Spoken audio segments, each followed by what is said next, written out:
ಓಂ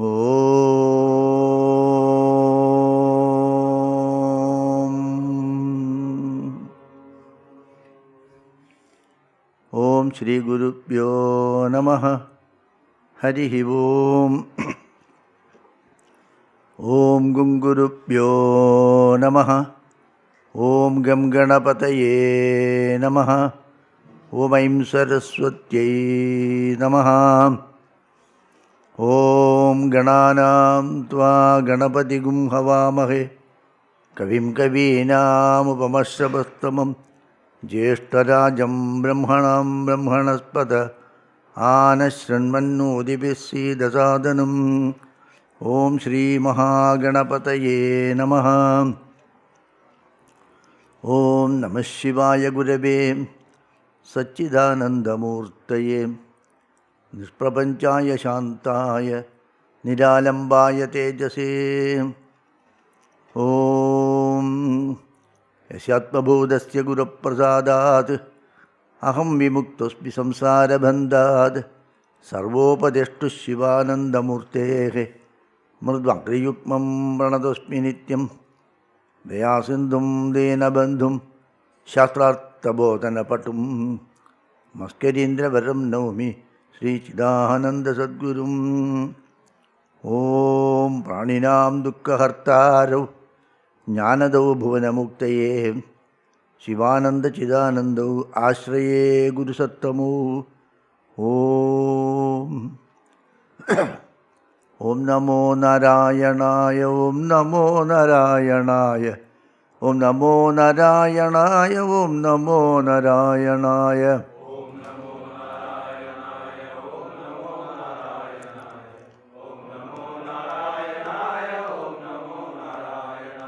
ಓಂ ನಮೋ ನಾರಾಯಣಾಯ. ಓಂ ನಮೋ ನಾರಾಯಣಾಯ.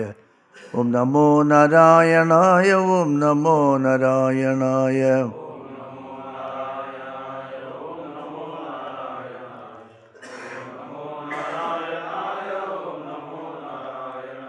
ಓಂ ನಮೋ ಭಗವತೆ ವಾಸುದೇವಾಯ. ಓಂ ನಮೋ ಭಗವತೆ ರಾಮಚಂದ್ರಾಯ.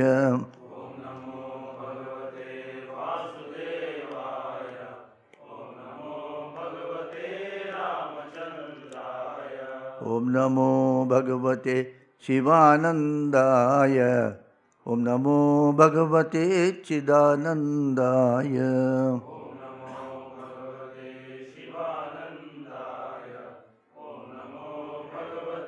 ಚಿದಾನಂದಾಯ. So the second chapter of the Patanjali's Yoga Sutras, the Sadhana Pada, Patanjali says, the sadhana starts with Kriya Yoga. Tapaswadhyaya Ishvara Pranidhanani Kriya Yoga. Tapasya, austerities, Swadhyaya, study of scriptures, and Ishvara Pranidhana, surrender to God, constitute the main sadhana that is called Kriya Yoga. And this will help you to turn the mind inward, Samadhi Bhavanarthaha, and also will remove the impediments, Klesha Tanukaranarthascha. What are the Kleshas? Then explains. These are acquired by you and these can be removed. How to remove? They are very subtle, you cannot handle them directly, but the effect of that is in the form of Chitta Vritti.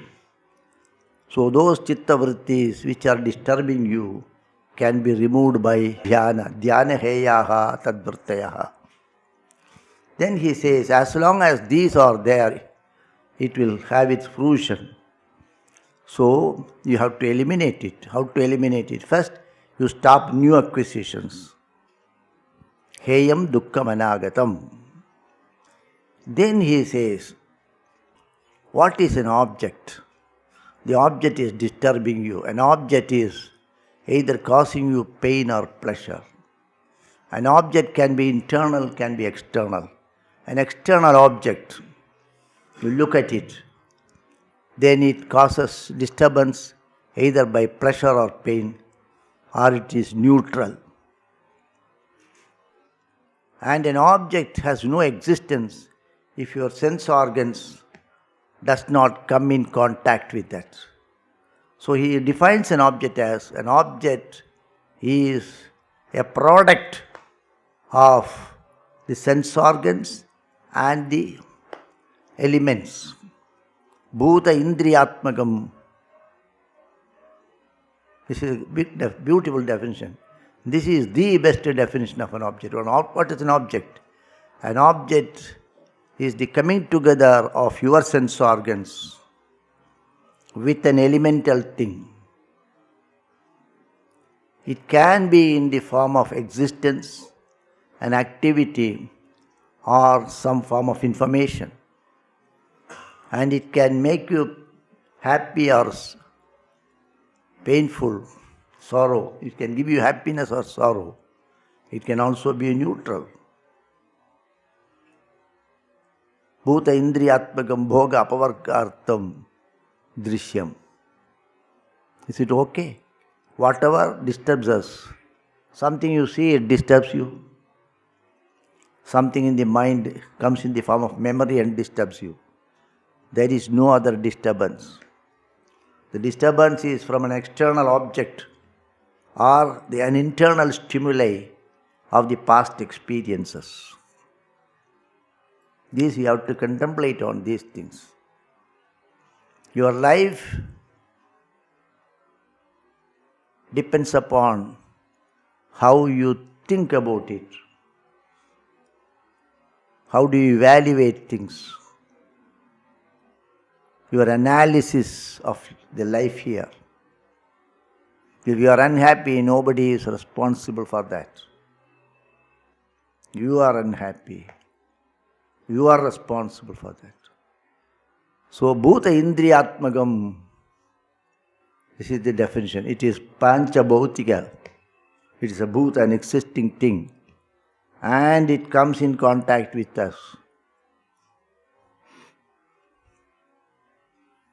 Some pleasant smell comes, oh, very happy.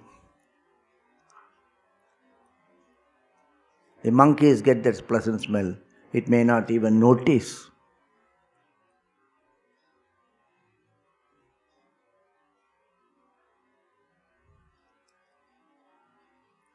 Okay? So, Bhuta Indriyatmakam. Then he says, these objects, we place it. The entire things in the world, all things in the world, all things under the sun, we place it under 4 categories. Linga, Alinga, Vishesha, Vishesha. That which can be indicated, that which cannot be indicated, that which is specialized, and that which is not specialized. So 24 categories he makes. So that is why it is called the Sankhya Shastra. 24 numbers are there. So in the Gita also there is one sloka which says, yes, what is that? Ahankar. What is that sloka? Bhumira apo nalo vayu kammano buddhire vacha ahankaram iti me bhinna prakriti ashtadha. So he says, Bhagavan says in that Gita, my prakriti is 8-fold. Bhumirapo nalo vayu kammano buddhire vacha ahankaram iti me bhinna prakriti ashtadha. So here the Sankhyas make it into 24 tattvas. Those 24 tattvas, I will make a drawing and they make one Purusha and then one Prakriti. These two entities, so it is called the Dvaita philosophy. Sankhya philosophy, Yoga philosophy are all Dvaita philosophy. They accept more than one reality. This Prakriti is Alinga. What is this Prakriti? Nobody can say anything. Then it manifests into Mahat, great. Mahat means great. Great one. Great being. South American tribals call it as a great being. They also call it a great. Then from the great, then comes the Aham.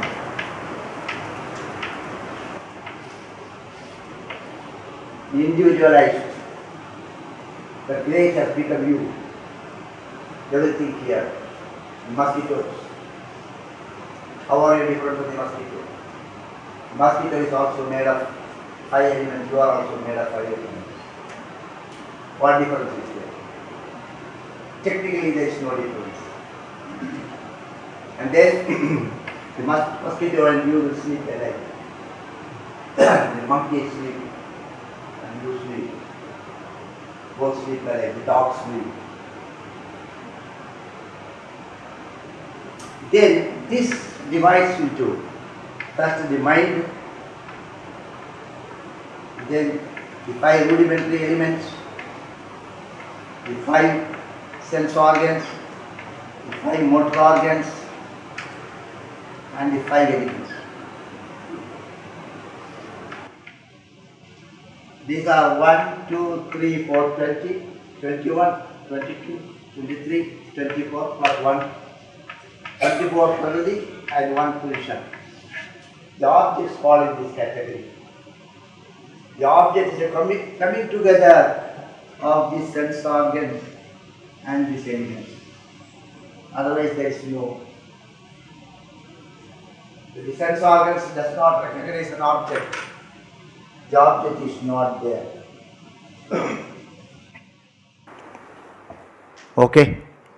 Anybody has any dispute on that? Tell me.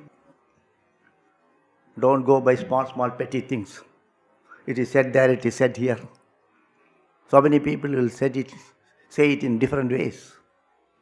But what is the truth? Nothing can disturb you unless you know it.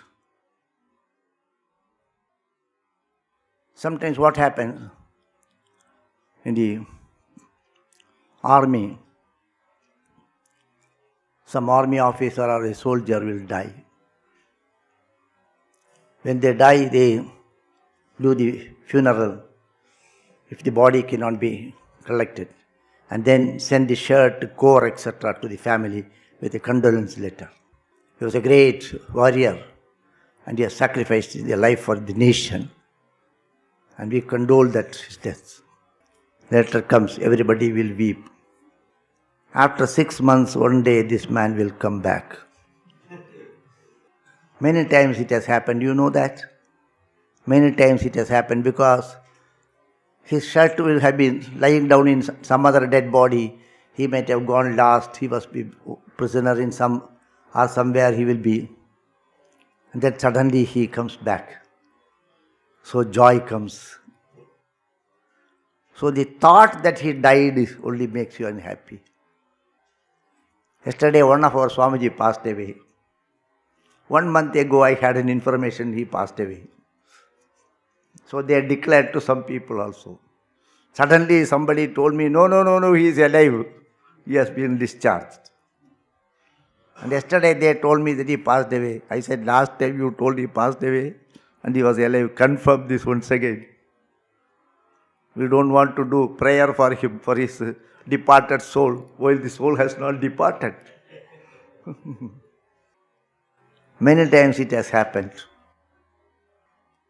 In the army it has happened in accidents also. Somebody will be buried. No, it is not that man, they will say.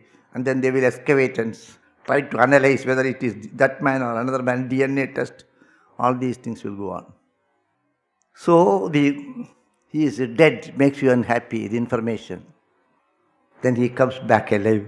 Then it makes you happy. So the information is disturbing you. He is dead. One mother I know, she had 3 great children, wonderful boys, very talented, very highly placed.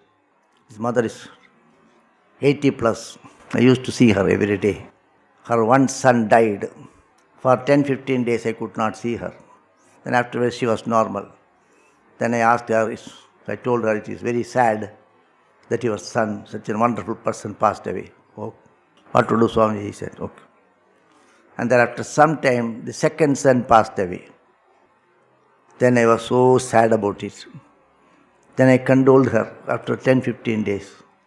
She told me, why should I think that she is dead? All the time they were far away from me. They were not with me. They were employed. They were somewhere in India or in states and other places. Why should I think they are dead? I can still think that they are there. Once in 2 years or 3 years, sometimes they come and spend 1 hour with me. Even they are here, they are caught up by so many people. They come and sit with me for some time, for half an hour, for lunch, and then they are busy with their. Why should I think and worry that they are dead? I can still think that they are there. What a high philosophy I was thinking. The lady has not studied more than the primary level. And you all did MBA, this and that, and stress management courses you attend, you conduct. But what a pity that this fellow itself is under stress. So, Bhuta Indriyatmakam. It is the coming together of the sense organs. And then they are placed under 5 categories, the elements. All the objects are made of elements. We are also made of elements. Your eye is also made of element.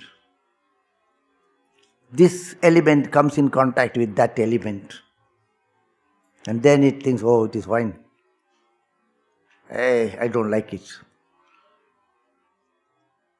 So, in order to come in contact, so the 5 sense organs are there, 5 elements are there, earth, water, fire, air and ether. And the 5 sense organs are there, the eye, ear, nose, tongue and sense of touch. And then to come in contact with that object, you have to go there, you have to pick up. So, the motor organs, you know that Vak, Pani, Pada, Payu, Upastha.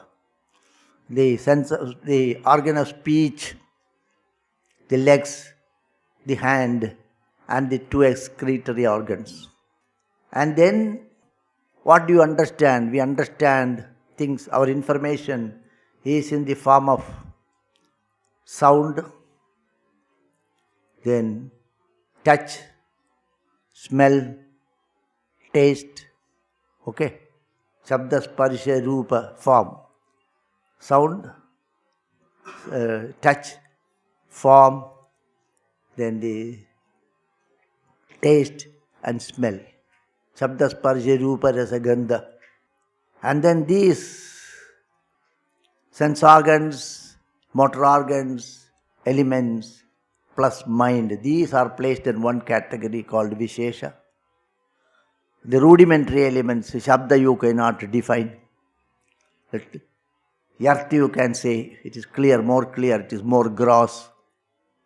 The rudimentary elements, Shabda, Sparsha, Rupa, Rasa, Gandha, these are very subtle, plus the Aham, that is Avishesha. Then the Mahat is Linga and the Prakriti is Alinga. So these are the 24 categories. In the mythology, in the theology, the very same thing is projected in a different way. The Mahat is the producer of all other things. Mahat is the producer of all other things. It itself is a product of Prakriti. Understand what I say? Mahat is the effect of the cause Prakriti. It is a product of the primary cause Prakriti. It is a product, but it can also produce. So it is product and producer. So that Mahat is called in the Vedanta as Hiranyagarbha. Hiranya means gold. Garbha means yag, a golden yag. It is a symbolic representation and imagery. We see things, we see a small tiny bird coming out of an egg. Even the human fetus also is in the form of an egg only. Initially, it is in the form of an egg.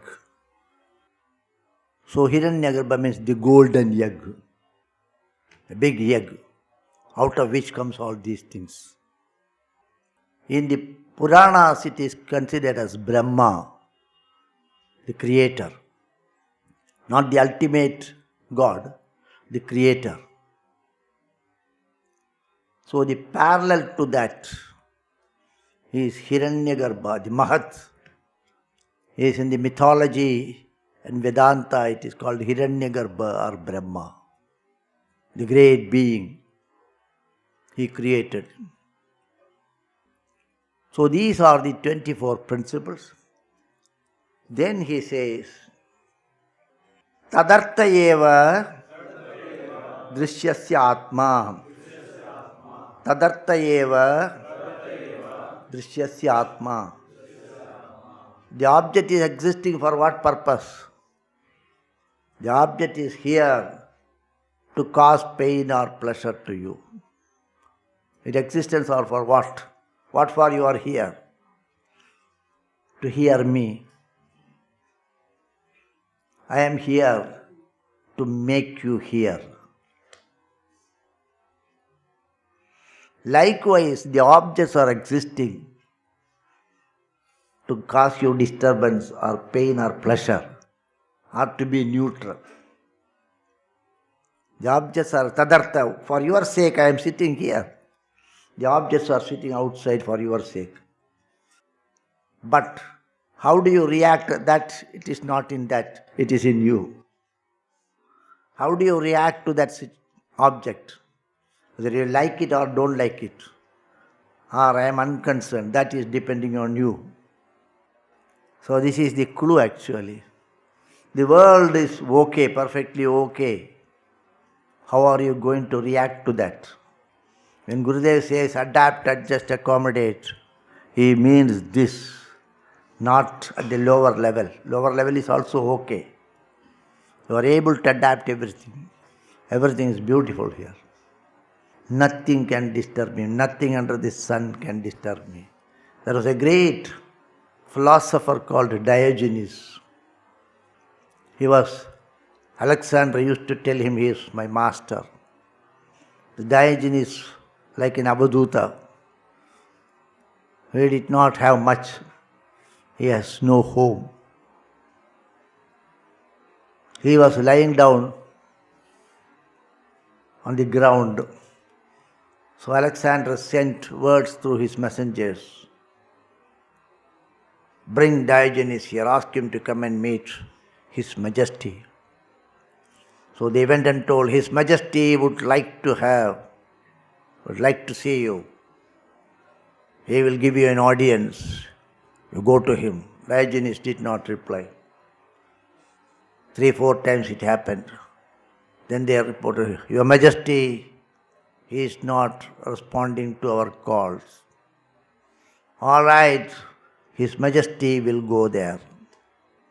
So Alexander the Great went there and stood before him with all his retinue. He stood there for some time, nothing happened. Then he says, I am Alexander the Great. Respected sir, I am Alexander the Great. I am Alexander the Great. Then Diogenes said, I am Diogenes the dog. Then Alexander asked, What can I do for you, sir? You kindly move a little, let the sun's rays fall on me. So no object can disturb you. It can be Alexander the Great or it can be a dog.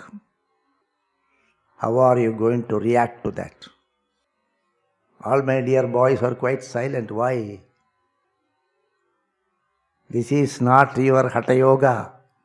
This is not Ardham Chandrasana. This is a bigger full Chandrasana. It is not Ardha, it is total. This total is not that easy, my dear. You have to sit under the master's feet and they will do you like this. They will crush your ego. They will slowly crush your ego. All your arrogance will melt away. Yes, Master. Then he says, Kritartham prati nashtam api anashtam tad anyasadharanatvad kritartham prati nashtam api anashtam tad anyasadharanatvad. Do you understand what is meant by kritartham prati nashtam? Kritartham prati, those who have achieved, accomplished, for them it is lost. Nashta means it is lost. What is not? What is lost? The disturbances, chitta vritti. An object causing some disturbance is lost in the case of one who is kritartha. Kritartha, you understand? Who understand kritartha? Huh? Hey, do you know what is meant by kritartha? It is a simple word. Kritartha means one who has achieved. Kritartha. Yes. Kritartha. What is to be done? I have done it. Krita means do. Kritartham prati nashtam. For one who has achieved it, for him there is no disturbance. Always I am in a state of ecstasy. Mastaram Baba. There is nothing to be worried. Anand mein hai. Anandoham. Anandoham. Anandam Brahmanandam. No, this is actually Kritartham Prati Nashtam. Those who have achieved it, those who have understood this object is no disturbance to me. It is. My mind is the cause for all disturbances. There is one great chapter in the Bhagavat, Srimad Bhagavat. It is called the Bhikshu Gita, the song of a beggar, the song of a sannyasi, it can be anyway. There he says he was a great miserly person earlier. He did not give anything. He lost everything. When he lost everything, he has to live on begging. So many people ill-treated him. They spit on his face. They kicked him, an old man. Even if he gets something to eat, they threw sand in that.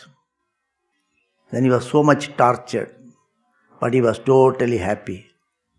Then someone asked him, "What is this? So many people are disturbing you?" "No, I am happy," he said. "How come that you are happy?"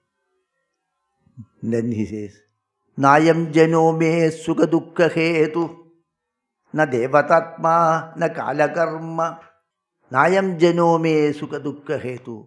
These people are not responsible for my sukha or dukkha. Nayam jano, ayam jano na. Na ayam jano me sukha dukkha hetu. Na devata, not the creator or gods. Na kala, not the kala, time. Not karma. None of these karmas, no grahas. This is Rahu, Ketu, nothing. None of these are medicine. Ayam jano me sukha dukkha hetu. Na devatatma, na kala karma. Then what is the cause? Manahparam karanamamanandi. My mind is the cause for my pain and pleasure. My mind is the cause. Manahparam karanamamanandi. Chitta prasada is there. Nothing to be worried here. Everything is beautiful here. This chitta prasada you have to develop. May Gurudev bless you with that chitta prasada. May he bless you. For that you have come here. Whatever be the situation, I will be always happy. Happy like a child. So, kritartham prati nashtam. Those who have achieved this, the object is as good, it is not existing, it is not disturbing me. No object will disturb me, it is as good, it is not existing. But it will disturb you.